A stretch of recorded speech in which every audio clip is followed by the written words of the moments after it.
Welcome to the Coaching Cast, your working from home managers club. Here to check in with you weekly, to share your remote working highs and lows, remind you that you're not alone, and acknowledge that there's many of us outside of your living room, kitchen, spare room, car, all sailing through this crazy storm together, whilst trying to be the best coach, leader, and manager we can be. I'm Susie Hunt, business coach, leadership and sales mentor at Future You Coaching, currently taking on my hardest coaching assignment to date, parenting a 1-year-old who certainly doesn't like being questioned.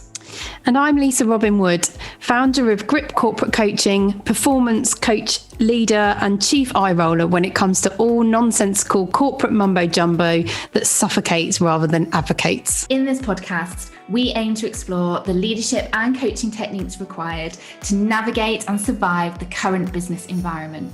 Masks and social distancing measures most definitely included. Each episode will present different topics, which we will explore and discuss with some support from some special guests along the way, sharing ideas, hints and tips as we go. We won't tell you what to do because we hate that, but we'll share and invite you to take away what you want. We hope you enjoy listening.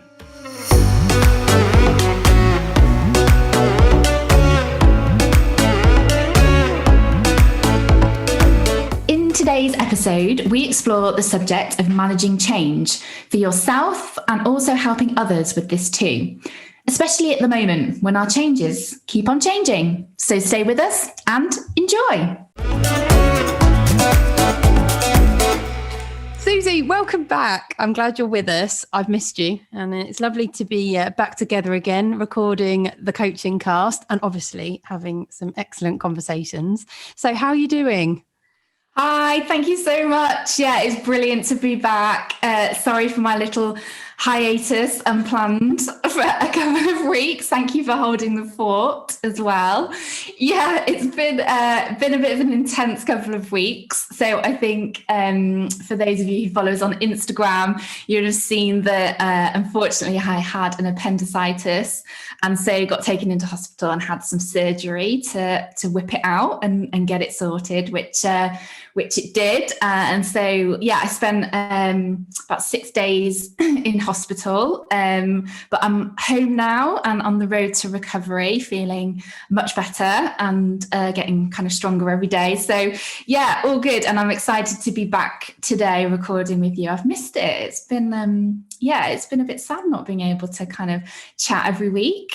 Yeah, well, ditto, agreed. And I'm glad you're all right. And yes, to anyone who does follow us on Instagram and saw my announcement about Susie's situation, just a small correction on the terminology I use, because I have been laughing about my erupted appendix, which I don't think is the formal medical term. I think, as Susie has already corrected me, it is a ruptured.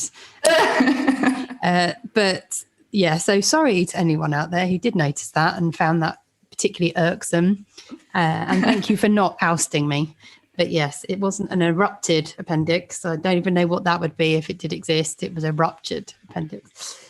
To be honest with you, that sounds a lot more exciting than what it actually was. And as I said to you, I had to explain what had happened because I thought if I vaguely said you were in hospital, people would just assume you had COVID and you didn't have COVID. You didn't have COVID. No. Susie, no COVID, hopefully. No. So Susie had something else that still continues to exist in a COVID world. So despite all of us only believing that COVID now is the only thing that you can contract as a human being, there are still all the other ailments out there, sadly. And it was an appendicitis, not COVIDitis. Random ailments, because apparently you don't even need your appendix now. Like, it's not even a functioning thing in your body. It doesn't do anything. It's like from historic times when we used to eat like too much grass. Really weird. I know. It's one of those biological parts of human beings that have never been evolved out. It's just stuck around. I don't think human beings have used their appendix for like hundreds, thousands of years, probably not hundreds. I don't think I've ever read any record of a time when a human being actually did use it. Like Neolithic. Is that even a thing? Is it Neolithic? Is that what you say? Oh God. Now I'm going to really embarrass myself. I don't know whether that is even a thing. Whatever. When men and women, obviously not being sexist, used to hunt out of caves. Okay. Okay. Yeah. No, I think there's definitely like a story and background behind the role of the appendix, 100%. But I tell you what, something that you don't use, it flipping hurts when it goes wrong. Well, this is it. Considering how intelligent human beings have apparently become, although I'm not sure if I'm supporting that statement now in anything I've said in the last 5 minutes, you would have thought that our bodies would have done something about the appendix and removed it by now. But no, we still carry the thing. And yes, as you said, as you pointed out, it's actually a bloody dangerous thing. So the fact that we have this potential ticking time bomb.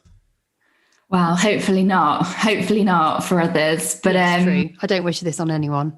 Yeah, I also spent my 36th birthday in hospital as well, which was depressing.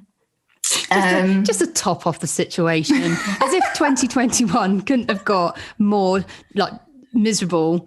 You've surpassed all expectations of that, I think, with your the only way is up. Yeah. Now, like, honestly. But I have to say, I do have to call out two people because obviously my family, my friends and my husband, my parents have been absolutely amazing. But also my two friends, Pippa and Katie, who I know listen to this podcast.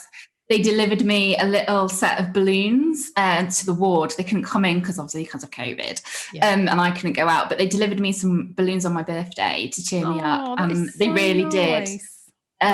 So yeah, I just wanted to publicly say thank you very much because that was honestly such a nice little gesture. It really cheered me up on my quite frankly depressing birthday. What a pair of legends! What a pair of legends! That's true friendship right there. It really is.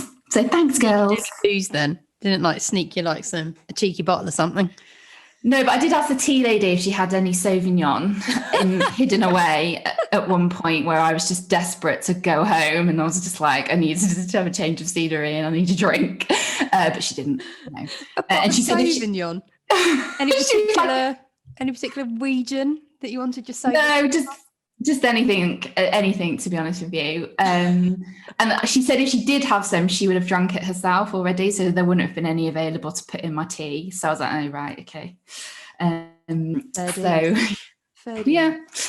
But no, everyone's been amazing. Thank you all so much for your support and for looking after me, especially to my husband. So yeah, but we're all good. We're all good in the hood. We're on the road to recovery now. So hopefully that is it for the moment. But I know you've obviously been holding the fort. So how's things been with you? Well, I can't really top you and your story, let's be honest. And it would be shameful to even try. Considering you're the one that's been in hospital and had major surgery and I've just been here. So I haven't really got anything to share that I think is like, as I said, is credible, that will actually help me to build up my audience following without sounding like a self-absorbed. You've not got any middle class food stories today? Like we had the Jerusalem artichoke last time we were together. I know, and no one has replied to that conundrum. Oh, so, okay. Quite sad about that. Clearly haven't got the support I was looking for the Jerusalem artichoke. There's, it's still available to message me on that subject. It's still relevant. It's still current for me. Yeah. Today's episode is actually all centered on the subject of managing change. So should we get into it? Yep, let's go. Let's do it.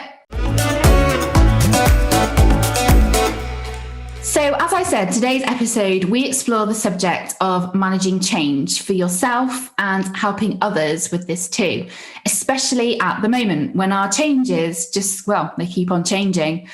A topic which has always had a place and a role in our working lives, even more so in recent times. Back in 2015, I was introduced to a book at a team building workshop called Who Moved My Cheese by Dr. Spencer Johnson.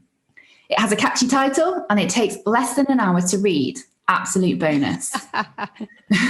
It's an amusing and enlightening story of 4 characters who live in a maze and look for cheese to nourish them and make them happy. The cheese is a metaphor for what you want in life or in your career, and the maze is where you look for what you want. The book is focused on anticipating change, adapting to it, and enjoying change again and again and again. It helps see change in a different light. It's a book I've certainly had fun with and used with teams I've managed when we have been experiencing that inevitable change. So, Lisa, one of the kind of small parables in the book or statements is when you stop being afraid of change, you feel good. So, how do you feel about this statement? I think, to be honest, it's quite a controversial statement because I think everyone deals with change very differently, and to expect, or maybe not expect, I don't think that's what the parable is trying to do. I think what it's setting people up for is the aim of feeling great about change. And yet I think with change, everyone experiences it very differently, and to set that goal for everyone is in some respects possibly unachievable. So I'm sure many of people who have worked in a corporate business environment is familiar with the change curve, because I do think corporates love to roll out the change curve, whether that be in the traditional sense of the diagram, where you've got, the curve and the different stages you may go through on that curve, or whether people have seen the jelly baby tree, which is not a personal favourite of mine, I have to admit, mainly because those little jelly babies I think are really creepy. So it just doesn't, I don't connect with it. But I think the sentiment is right, which is trying to demonstrate that everyone goes through a different experience when it comes to change. So I think for some individuals, change is exciting and it's interesting and they love it. And I think it's typically when individuals love variety and like to get stuck into new things. I know I can be a little bit like that, as in I see change as something new, shiny, new challenge, get stuck into it, breaks up maybe some of the monotony I'm finding in other parts of my job. Yeah. But for other people, change is really quite scary. It's unsettling. It creates anxiety. And I think, obviously, in this situation that we've been in, where, as per the title of the podcast today, changes are changing. Yeah. Actually, that relentlessness of change can be so tiring. And actually, what it never allows for is your change to take hold and to be established, and therefore to see the results of what you've achieved potentially come to life before you're changing it again. And that can just be, as I said, so exhausting and actually really frustrating. So in respect of the change curve, which I referenced, another way to describe the way in which we cope with change, I've actually taken from mindtools.com, which is escape coping and control coping, which I think is a more succinct way of classifying how we individually deal with what goes on during change internally. So escape coping and control coping. I think escape coping probably sounds a little bit more obvious in respect of what that is, which is very much moving away from the situation, wanting to hide from it and wanting to pretend in many ways it's not happening. So it's that attitude in some respects of, if I don't face into it, if I pretend it's not happening, then it's not. And then there's control coping, which is looking at how can I get involved in this situation, be a part of it, and therefore have a say in it, so that you're connected to it, you can influence it, and therefore be under more control. Because I do think one of the strongest feelings of anxiety comes in change from feeling out of control of the situation.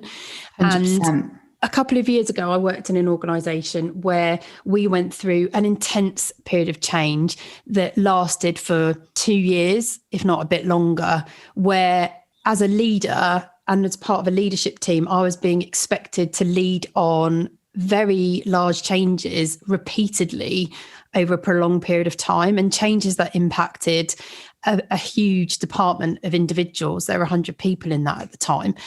And putting myself in a position of control was my coping mechanism for getting through it. Because at the end of the day, especially when you're in a leadership position, you can be expected to lead and deliver change that actually sometimes you just don't agree with. And that can be a really difficult time to really get an in terms of a very difficult time in respect of fulfilling your role and responsibility as a leader when there's such a big expectation on you. I know the change curve that I generally go on is one of contemplation to consider, well, what's going on here, and trying to absorb it. So trying not to overreact, or rather react at all. Overreact is probably an unfair thing to say, but try not to react and absorb the situation, process it, and then consider my thoughts around it and how I can deliver on it, which I do think is easier said than done. And during that particular example, during those 2 years, I had many frustrated outbursts within the safety of my management team and at home, I might add, in respect of what my true thoughts were about it. But once I'd got to grips with it and could create a logic around it, that's when I was able to move forward. So I think it's so important when it comes to change to take that time to pause and process and to manage yourself around reactions. I'm not saying don't allow yourself to react, because it's so important that you do, but really give yourself space and a safe space to do that in, so that actually you do help yourself and don't essentially do the opposite and let yourself down and react or say something you regret later on. I think it's then about really thinking, how can I get involved in that change? How can I create a position for myself within it and a responsibility so that you can immerse yourself in action and make sense of it? I think that enables you then to start to become a lot more connected with it and feel good about it. So to the point you originally asked in the book, I think that is how to help yourself in change. And obviously at this moment in time when things are changing continually, that takes a lot more work to achieve, I think. Yeah, definitely. I think the sentiment behind that parable is valid, but I don't think you can take it that literally, especially at the moment in the times that we find ourselves living in. And I've been through it as well, actually, when you talk about having to implement change that you don't always necessarily buy into yourself or you don't agree with. And actually, especially because we're coaches, or anybody who's been coached as well, sometimes a lot of what you do is like value exploration. So things, you explore the values that are really important to you as individuals. And so when perhaps there's change like forced upon you, which conflicts with things that you hold, dear to you or are your values, you can sometimes find that really difficult to then have to go and implement and process, because it's not natural to kind of the way that you would do it, or the things that are important to you. And so I think that's a really important kind of takeaway from what you said around kind of getting or putting something in place which allows you to kind of come out the other side, where you do then buy into it, where you have fully considered it and can be convincing when you need to talk about it to others, because people will see straight through that. If you do have to say, for example, implement a more official change program, people will see straight away in your eyes whether you believe in it or not. 100%. I think that's such a valid point.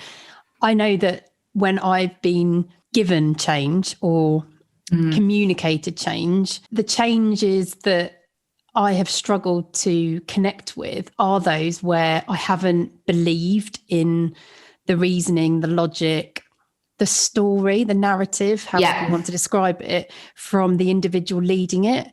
And that is especially apparent when the delivery has not been considered, and you can tell that the individual sharing the change has not taken the time or the consideration to really think about the communication and the style of communication and how they're going to share it with individuals. Yeah. It's like you say, we're not none of us are stupid. I actually think what we're all really good at is reading body language. I think we all have that skill greater than any other when it comes to receiving information. So you may not understand words and certain styles of language, but you can read someone's physicality instantly. Mm-hmm. Eyes, face, body. So I think if you really haven't thought about it as a instigator of change, a leader of change, then it's likely that you will lose that engagement from individuals very quickly. You'll lose that impact of what you're trying to move towards and deliver against. And I think as well, actually, it's important for us at this point, maybe just to note that change can be both formal, so like official change programs, but also can be informal as well. And so that could be, for example, implementing a new way of working within your team or within the organization. Or it could be, implementing a new set of like job performance standards, for example, which can take some time to launch and embed and really enhance the culture that everybody's working in.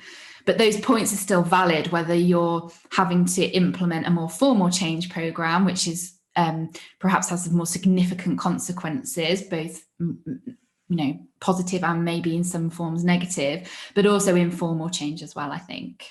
Absolutely. Going back to your point about values, which I think is a valid one, have you got an example of what, to bring that to life in terms of what you're meaning by values?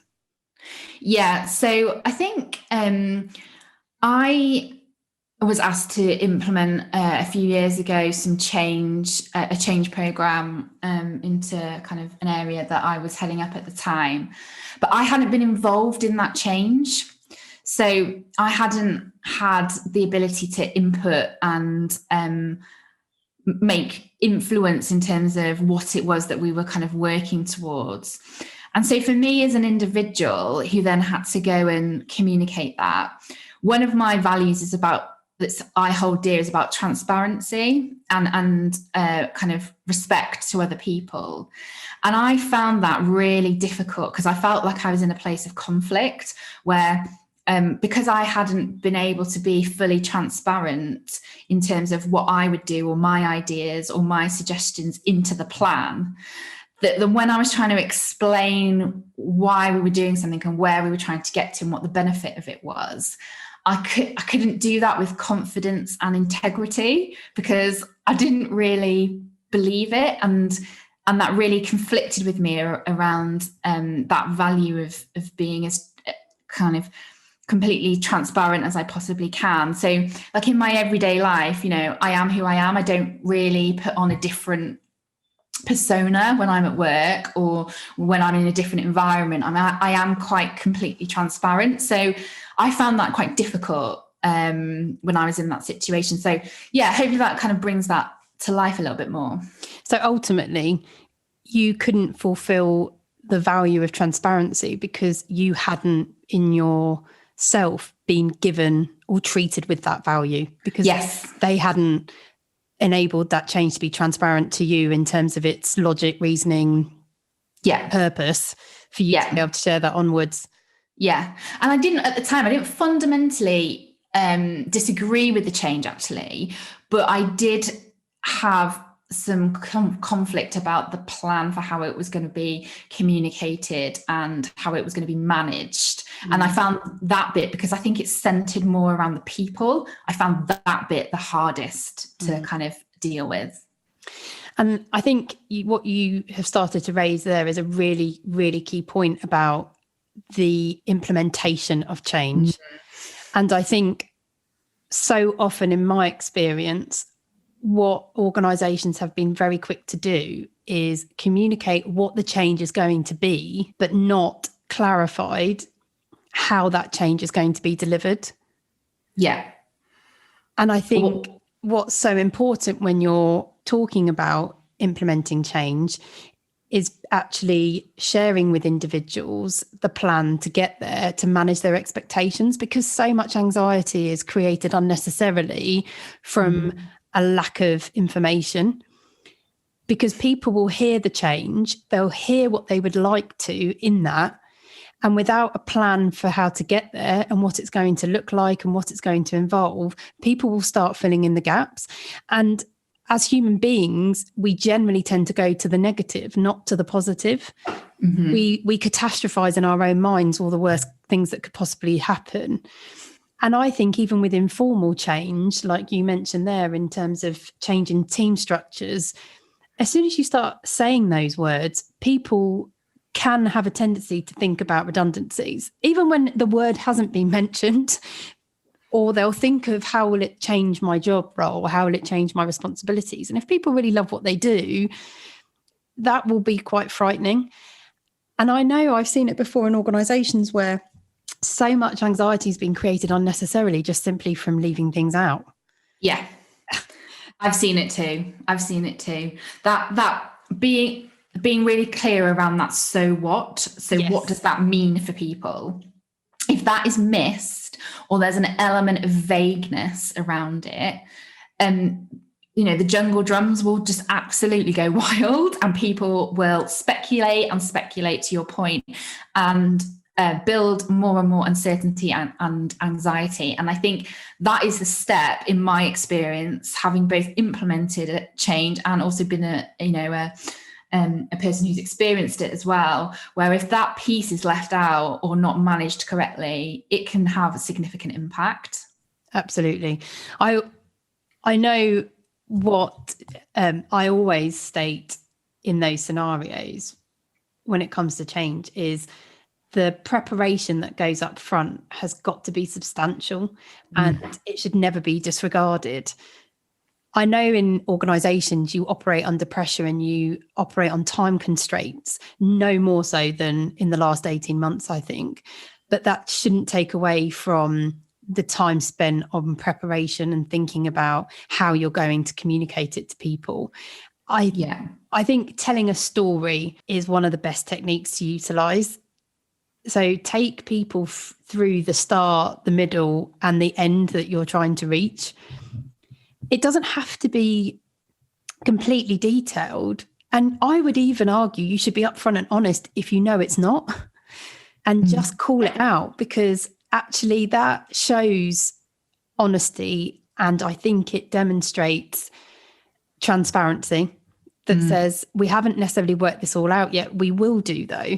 And I think even more powerful is involving people in it and inviting people to be involved, because that enables them to move to the place of control coping that I was talking about before, and being able to influence potentially the decision. I know that can't always be the case, that people will have the opportunity to influence. But even so, I think inviting them in and having them involved and taking on responsibilities of delivering it really does make a big difference. Yeah. So to build on that then, as a leader, how have you previously created a culture that's encouraged that, so that people are in a place where they can embrace change?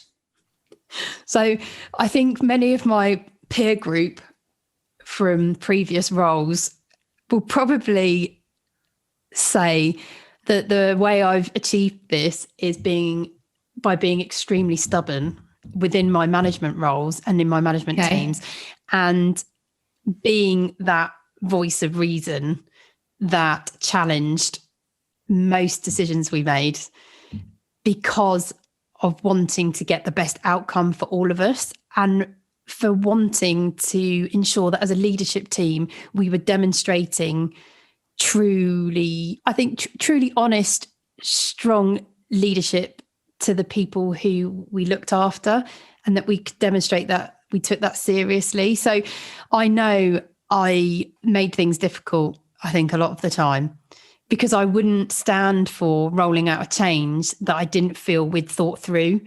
And a lot of that was not just the actual change and being really clear that we were understanding of why we were doing it, and that the outcome was going to be better than the current situation we were in, but that we had really scrutinized our communication plan. So that often involved making sure that at a time before COVID, clearly, we could all be present on the same day, that we could get everyone together, that we could talk to people personally, that we could each share in that messaging. You know, if you're in a team of leaders looking after a large department, I think it's so important that you all gather together and you align so that you show strength of leadership. If that's not possible and it's just you on your own, then fine, you can still do that. You can still do the preparation. But I think it's being really clear on, why are we doing this? Who does it impact? What's the time frame? What are the steps going to be? And what's the outcome we're going to achieve? Yeah. And I think ensuring that people on that timeline are clear when further updates are going to come, so that they stay informed and involved. I think when it comes to change, it's so important that you over communicate. I don't mean in terms of, look, there are always going to be things that are sensitive that you can't share. I'm not being unrealistic around that point, but that doesn't mean that communication disappears altogether. You communicate the things you can communicate. And as I said, I would encourage oversharing on that point. I think from every big change that was ever communicated, we delivered it personally. Yeah. Then we sent a follow-up in writing to everyone. And then we checked in with everyone afterwards individually to ensure it was understood and to capture any questions and concerns so that we could nip that in the bud straight away. And then we stayed in contact with people, giving regular updates and checking in with everyone. And I think that achieved the end result that we were looking for. Yeah. And enabled people to join the change. Well, you essentially tried to put yourself in other people's kind of shoes and think about how others, what would be important to them going through that process and what they might need to hear and have from that kind of leadership team, which I think is crucial, because another element of that, which I've certainly experienced both myself and also done myself as well, which is a learn for me, is I think that element of catch up.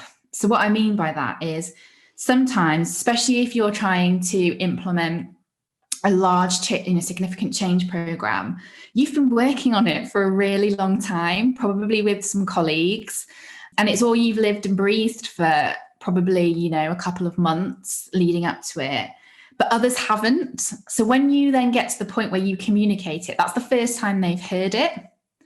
And for you, because you've been, living with it and wrangling with it for probably, a long time, that you have to give others time to catch up as part of your plan. And I think what you're saying there in that example, in terms of that comms piece, is that you made sure that there was an opportunity for others to do that and to catch up and to be at the same point that perhaps you and some of the rest of your senior colleagues were, because you have been living with it for a lot longer than other people may have been.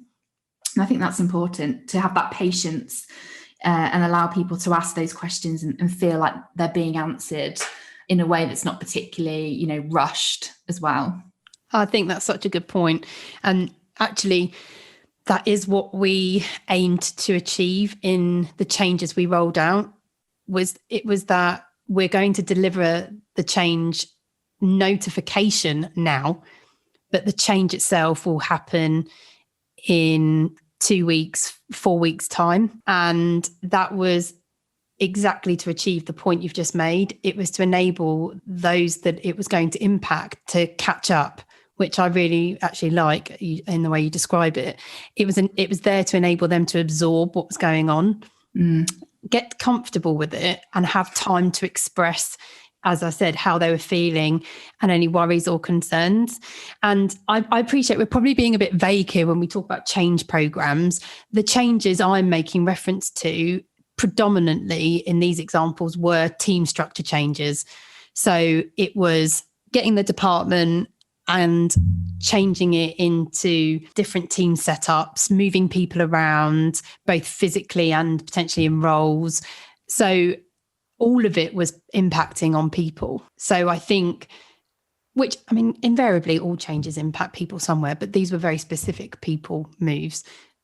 And so actually it was even more critical that you gave people the chance to absorb and understand and process, because that was the only way, in my opinion, to enable the change to take place successfully. You need people to be on side, because it won't happen otherwise. It might happen on the surface, but underneath, you'll have all of that conflict running around. And I think it'd be really destructive as well. So destructive, because I think if you don't get that right, you'll be fixing it for a long time. And in business, that can cost you a lot: money, people, culture, the lot. Yeah. Just because you didn't think about it enough. Respect, loyalty. I think, managing employees through change is an art. It is an art of leadership. It takes intuition, it takes skill, strong listening skills, like you've talked about, effective communication. And when it's done well, it can really flip a relationship, and especially with a line manager, and you can kind of really gain respect and loyalty from the people that you're managing if it's done really well. Equally, if it's not done with an element of empathy, through an element of thinking through what does this mean for these people, and how do I put myself in their shoes in terms of what might be important to them, the questions they might ask, it'll go, and it'll be really hard journey to rebuild some of those kind of building blocks of that relationship, which links in, I suppose, to my next question, which is, what would be some of your top tips for managing change this week successfully? So I think I'm thinking about this in two different ways. I think there's an element of thinking about it in terms of how to manage change for yourself as an individual, in respect of really thinking about the scenario that we all find ourselves in at the moment, where we're in uncertain situations with the pandemic. It's out of our control. I think when I think about individuals in terms of how to manage change, find a way to put yourself in it and gain a measure of control. So think about, what role can I play in this? What my responsibility is going to be. I think seek clarity and understanding to enable you to understand the logic, because I think once you can make sense of it, you can become more comfortable with it. And then I think it's just giving yourself that space to feel and react and process. So don't rush it. I think if you're a leader and you're having to initiate a change, I think it comes back to what I've spoken about, which is communication is everything. So really think about what to communicate. Think about the language you're going to use, because language is so emotive and actually has an influence on how you carry yourself. So I would say, think about the communication and actually over communicate. So as I've said, tell people personally. That is number one. Don't just send it out in an email. Tell people personally, and follow it up with writing, so that people can then process it in their own time. And what you can then be confident about is the accuracy of what you've said, and the fact that that has been shared and duplicated correctly to everybody in the same way. So ultimately, people will listen and take away from verbal communication what they want to hear, but they can't argue the written word. So I do think that helps to embed what you're trying to say. I think, do think about telling a story. Yeah. So take people with you in the change you're trying to deliver. So to your point, Susie, around, you may have been processing the change for a long time, others haven't. So help them get up to speed quickly. So I think help them to understand where this has come from, why it's happening, and what you envisage is going to happen next. If you know for sure, be really specific. If not, be honest and say that there are gaps and what's going to happen about that. And ultimately the objective that you're trying to achieve, so people can see where they're going, and get people involved. Whatever is appropriate and suitable, I think, give people roles and responsibilities in the change, give them a sense of purpose within it so that they can own it, make it theirs, because that's what I think will deliver the change more successfully. Okay, great. So I think we've got some great top tips there for both individuals and leaders. So we will get them on the board. So to summarise, here are 3 suggestions for you this week. If you are an individual and you are going through an element of change in your career or personal life, here are 3 top tips for you this week. Number 1, find the role and responsibility within the change to make it work for you. Number 2, try and seek as much clarity and understanding as you possibly can to help you gain back that most important control. And number 3, find a safe space to react. It's fine to react, but you just need to make sure that you do it with people around you who love and support you, and it's better out than in. So find a safe place to potentially release some of those emotions. Great. And as a bonus for this week, we've also put together 3 top suggestions for delivering change if you are a leader and you are leading the implementation of change. So we've got number 1, over communicate. So really prepare what you're going to say and think about how it sounds. Think about the language you're going to use and therefore how you're going to carry yourself while you're delivering the message. We recommend that you deliver it personally, and then you follow that with written word to embed exactly the changes you've communicated. So whether that be email or via letter, whatever is most appropriate. The second one is storytelling. Start with the start, middle, and end. That's what we're suggesting you talk through. Really explain the why, the what, the how, and the when. So you can manage people's expectations and you can bring them along with you. And don't forget that all important empathy. So really demonstrate that you have an understanding of how people may be feeling while you're communicating the change. And lastly, get people involved. Give them a purpose so that you are supporting them to achieve that all important control within the changes that are happening. It's now time for this week's listener question. This is where you, the listener, send us your workplace dilemmas or questions, and we try and answer them and offer some suggestions. This week's listener question is from Steve in Manchester. So let's hear it. Hi, Susie. Hi, Lisa. It's Steve here from Manchester. And my question is one which I think many people listening will be able to relate to. And it's to do with managing remote teams effectively. On the one hand, we're really keen to make sure that we're not overburdening our teams with back-to-back video calls. But on the other hand, we're really keen that we keep that sense of communication and collaboration between our teams and make sure that we're not becoming too siloed in our work. So my question is, how do we strike this right balance between our teams? Okay, I think that definitely is a question that probably a lot of people are wrangling with. Lisa, what are your thoughts? I think the answer to this question actually lies within the question Steve asked, which sounds really cryptic. I don't mean it to, but Steve uses the word collaborate. And I think the key to the solution to this question is exactly that. So I would recommend asking the teams what they think. So what is working well for them at the moment, or even has done in the past during this situation when it comes to communicating with one another?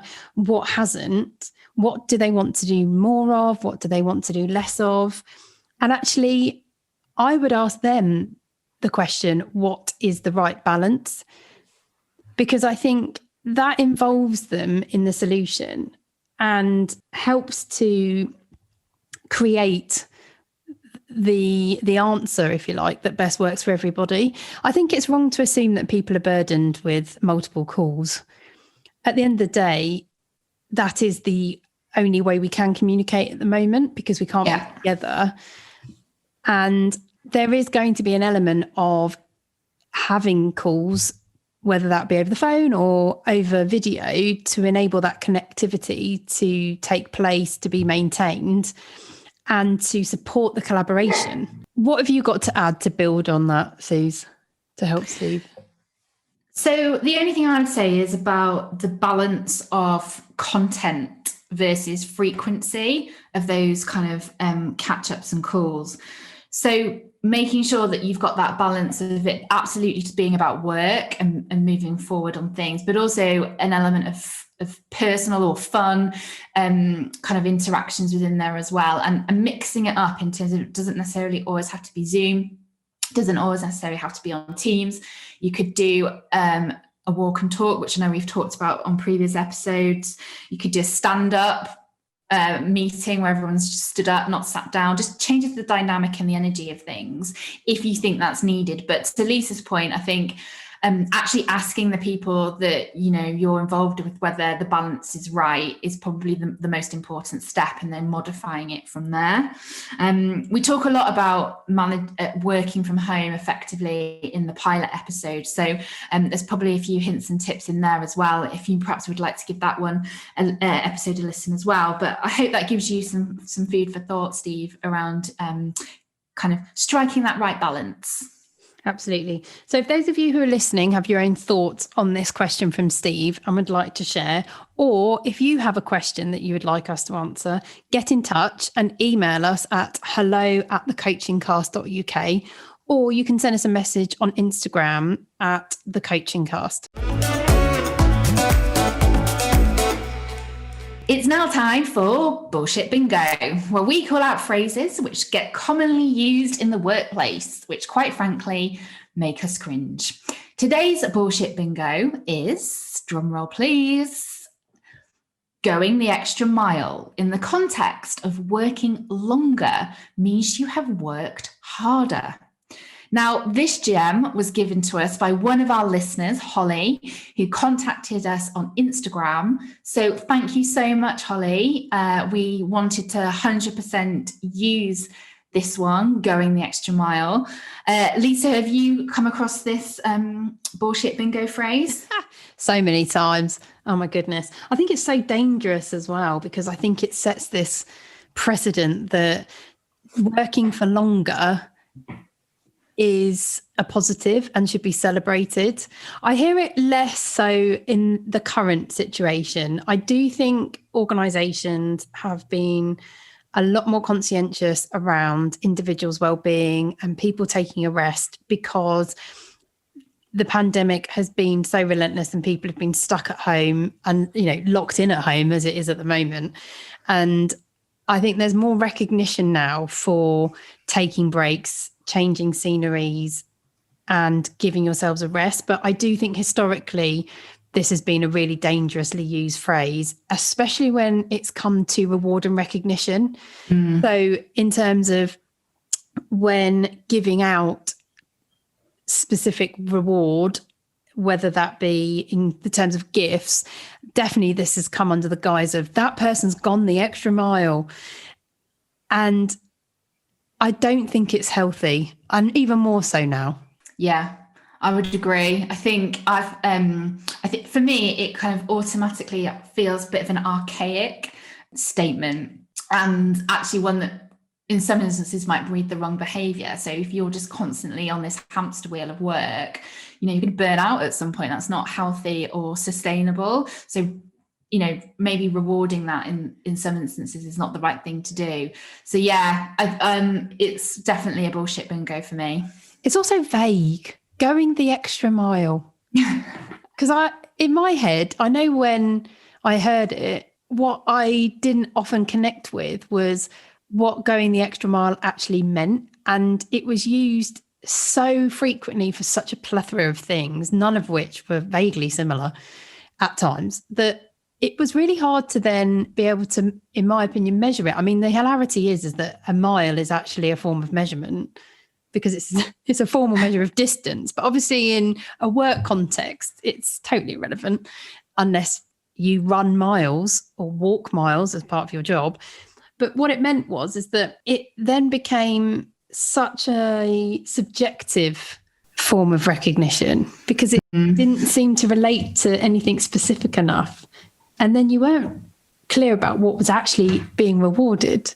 So I think when you reward someone, to do it in earnest and do it really well, you've got to be really specific about what they've done and why that's worthy of being rewarded, so that people can support it and also mirror it if it's a really exactly. Yeah. Thanks for this one, Holly. It's a good one. Thanks, Holly. We really appreciate it. And if you have a bullshit bingo, which is getting really on your nerves, and you would like us to include it in a future episode, please get in contact. So we are now coming to the end of today's episode, where we've discussed the concept of change and how we can better prepare ourselves and those we lead to become more comfortable with managing either formal or informal change when it happens. So our tips from today for you to try are: if you are an individual and you are experiencing or going through an element of change, we think you should, number one, try and find the role and responsibility within the change to make it work for you. Number two, try and seek clarity and understanding to help you bring back a sense of control. And number three, find a safe place to react. And if you're a leader, we have 3 additional change suggestions for you to try to enable you to deliver the change successfully for those around you who are going to be involved. And that is, number 1, over communicate. We don't think you can communicate enough when it comes to change. So we've got communicate personally. We've got follow that up with email or a written word, so you can really embed what you have said and ensure there's that consistency and that people can process that in their own time. And then really think about the language you're using, because the language is going to be critical to the messages that get taken away. And it will also influence your body language. And as we've explored, people can read body language probably better than they can at times, the language and words. So it's crucial. The second one is storytelling. So really think about how you can adopt a storytelling style to deliver the change successfully. So think about the start, the middle, and the end that you want to communicate to bring people along, and think about how to articulate the why, the what, the how, and the when. Don't forget the really important skill of empathy in that storytelling, so that you can demonstrate you've considered how others may feel and that you are walking in their shoes. And then the last point is get people involved, give them a purpose. So really think about the roles and responsibilities that you can hand out to others so that they can be involved in the change and achieve control within that, because that is what will deliver it more successfully. And finally, try asking yourself the following 3 questions to help you. Number 1, who is impacted by any changes coming up? This can include yourself and also others. Number 2, how ready are you or others for where you are heading? Number 3, how can you help yourself or others become better engaged with change? Remember, you can try this on yourself first to practice and get comfortable, and then give it a go with those you manage or work with. We hope you've enjoyed listening and have some new ideas to take away and try for yourselves. If you have any questions, thoughts, or feedback, we'd love to hear from you. So please contact us at hello@thecoachingcast.co.uk or on Instagram @thecoachingcast. Your support means everything. Therefore, if you like what you've heard, then please give us a like, comment, and most importantly, subscribe to future episodes. Please also tell your friends, families, and colleagues about the Coaching Cast and encourage them to have a listen. In our next episode, we're going to be discussing emotional intelligence in leadership, specifically managing thoughts and emotions, and when it's right to share and when it's right to keep it all in. And we've got some fantastic leadership examples of what not to do and what to do to talk about with you. We both love music and use it to motivate and energize us. So we like to finish each episode with our personal song recommendation, giving you positivity and energy as you launch into your next Zoom or Teams meeting. It's my choice this week, and I have chosen Everybody Dance remix by Cedric Gervais and Franklin, featuring Nile Rodgers. Absolute banger of a tune. It'll lift you right up, especially if you've just had your appendix out. It's a great uplifting tune, so please go and take a listen. Thank you so much for listening to today's episode on how to manage change. Have a great week, and remember, you've got this.